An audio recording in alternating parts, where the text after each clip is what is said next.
بسم الله الرحمن الرحيم.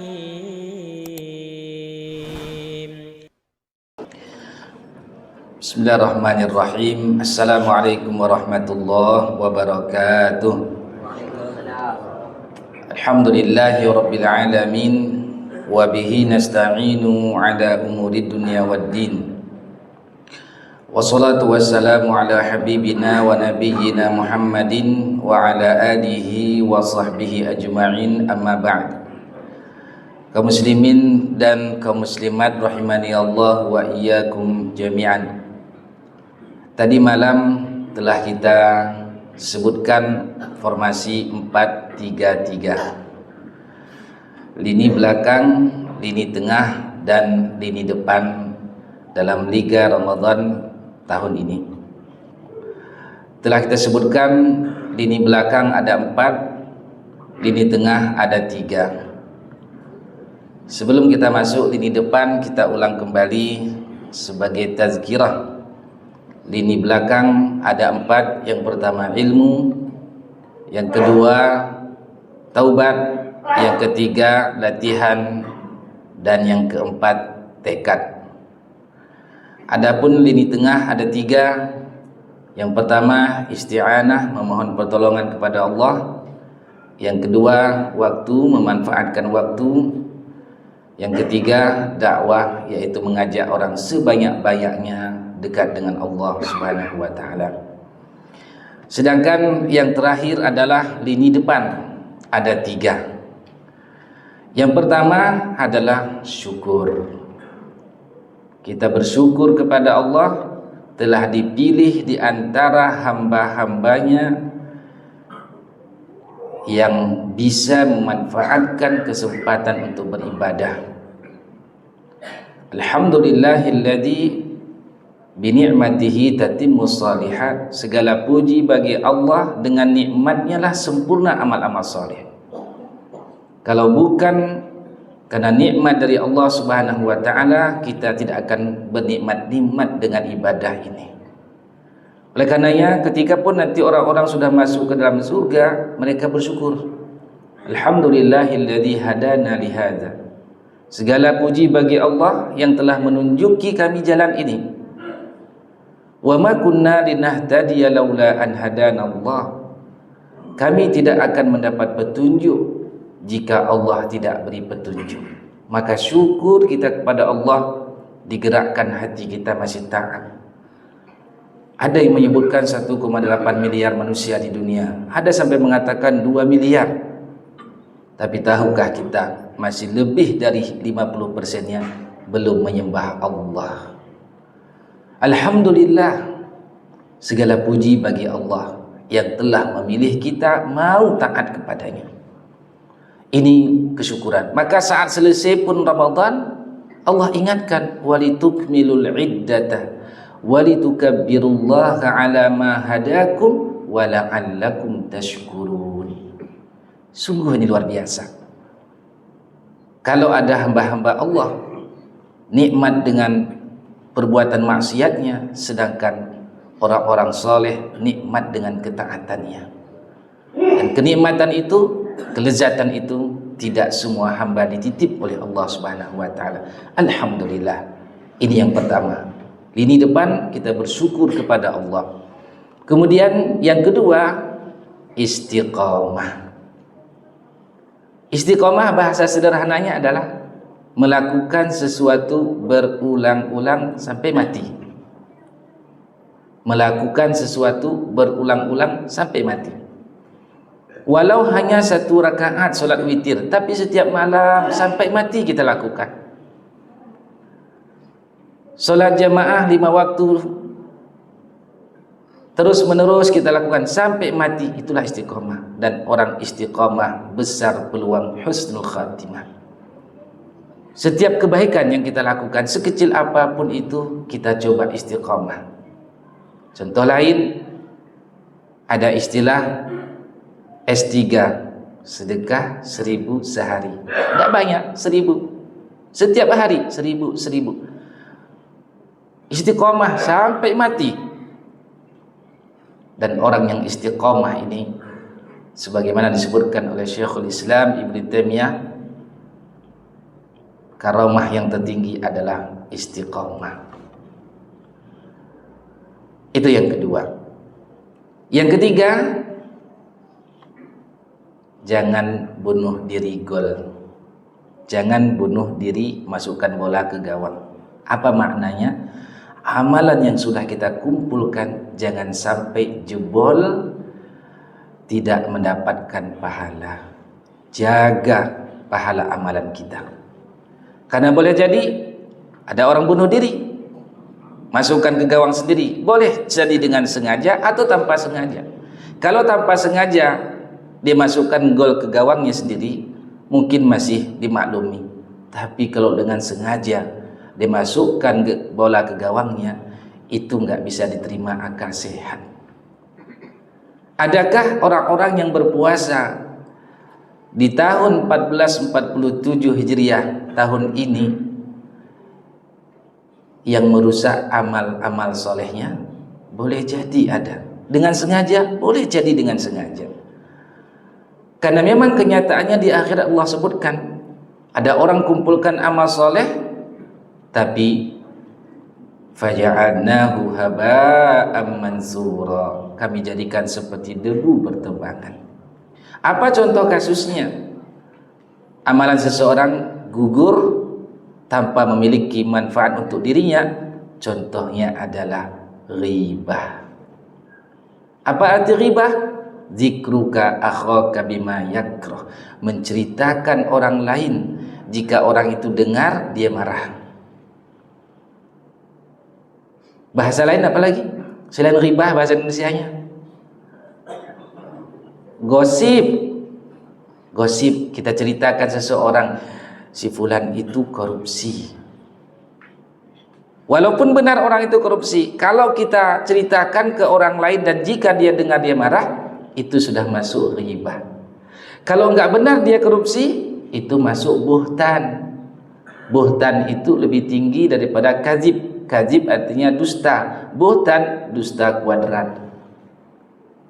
Kalau benar yang kita ceritakan, iya memang pencuri orangnya, betul dia pencuri, tapi dia malu kalau diceritakan. Jika dia dengar kita bercerita tentang dirinya dia marah, itu ghibah.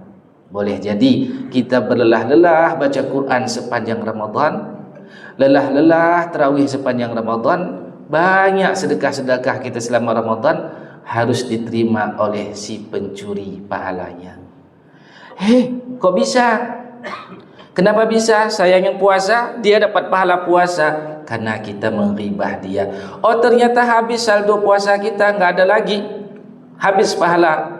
Apa yang terjadi? Ukhidha min sayyiatihi, ambillah dosa orang yang kita ghibah itu, diberikan kepada kita. Summa tuliha finnar, kemudian dicampakkanlah tukang ghibah itu di neraka. Na'udzubillah. Dan itulah disebutkan oleh Nabi kita termasuk orang-orang yang bangkrut.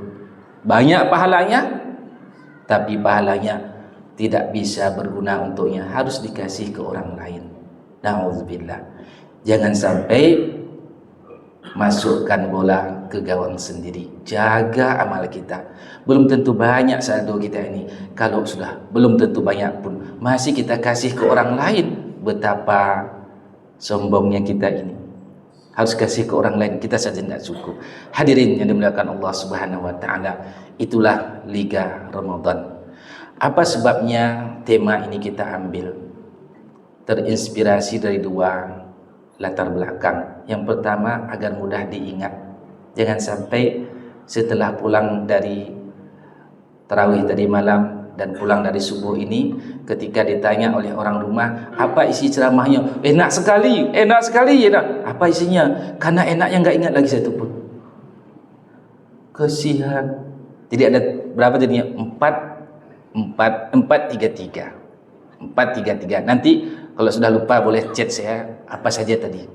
Nah ini sebab pertama, agar mudah diingat. Sebab kedua, ketika tadi malam setelah Isya, sebelum tarawih saya masuk ke ruangan, saya mendapati anak-anak muda sangat banyak. Terharu saya. Saya tanya orang ini, kalian suka main bola? Suka katanya. Pak Ustaz suka. Ya, kadang-kadang Pak Ustaz timnya siapa katanya. Rahasia saja.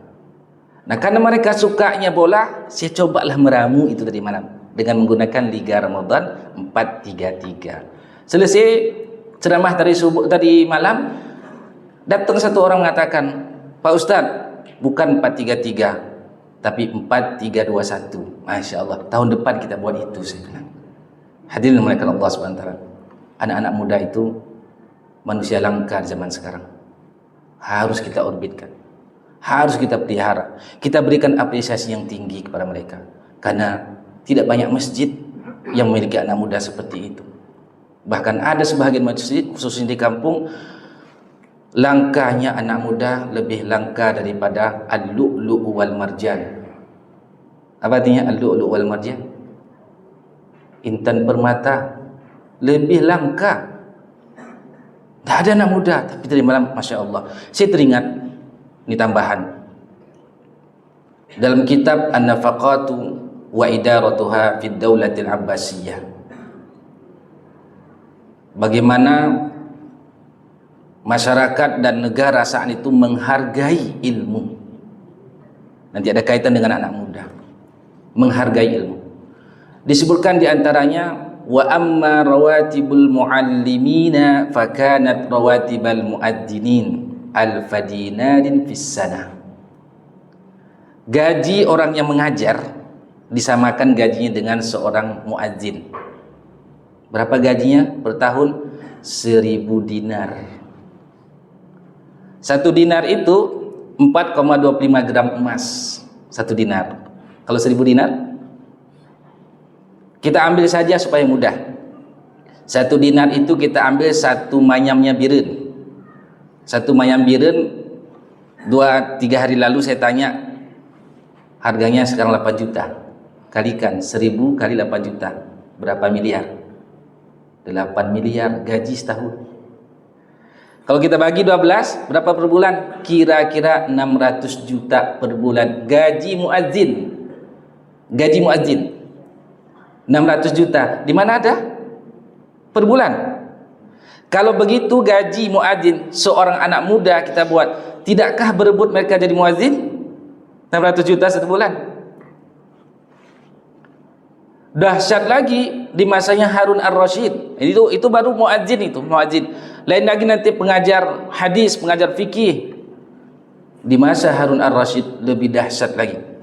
Ulama-ulama yang mampu menulis kitab, harganya apa? Harganya diukur dengan jumlah kilo emas.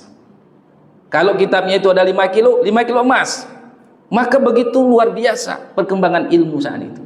Kenapa? Karena penghargaan. Apa kaitan dengan anak muda? Anak muda hari ini jarang dihargai orang tua. Jarang dihargai.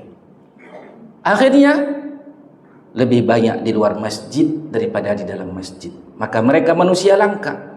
Orbitkan, berikan penghargaan. Di antara penghargaan yang bisa kita berikan untuk anak muda itu adalah berebutlah bapak-bapak, ibu-ibu menjadikan mereka sebagai menantu. Imam kita dari malam itu jomblo atau sudah nikah? Imam tarawih. Harus berebut kita. Harus berebut. Itu cara menghargai mereka. Sebagaimana banyaknya anak muda Islam hari ini sangat merindukan, mengidolakan pemain bola karena nilainya tinggi. Berapa harga Ronaldo 1 tahun? Katanya sudah cukup sampai 7 keturunan. Maka anak-anak muda Islam merindukan itu. Merindukan itu. Bagi kita yang Allah anugerahkan ada jabatan yang menentukan kebijakan, perhatikan itu anak muda, dekat dengan masjid, dekat dengan Al-Quran, dekat dengan Allah Subhanahu Wa Taala. Berikan penilaian yang lebih dari segala-galanya. Insya Allah masalah hati itu urusan Allah Subhanahu Wa Taala. Tapi itulah bagaimana di zaman Ad-Daulah Al-Abbasiyah begitu sangat maju keilmuan Islam, karena memang nilainya dilebihkan dari yang lainnya. Semoga Allah Subhanahu Wa Taala jadikan kita istiqamah di atas agama ini dan semoga Allah Subhanahu wa taala jadikan akhir kehidupan kita husnul khatimah. Amin ya rabbal alamin. Subhanakallahumma wa bihamdika asyhadu an la ilaha illa anta astaghfiruka wa atubu ilaik. Wassalamualaikum warahmatullahi wabarakatuh.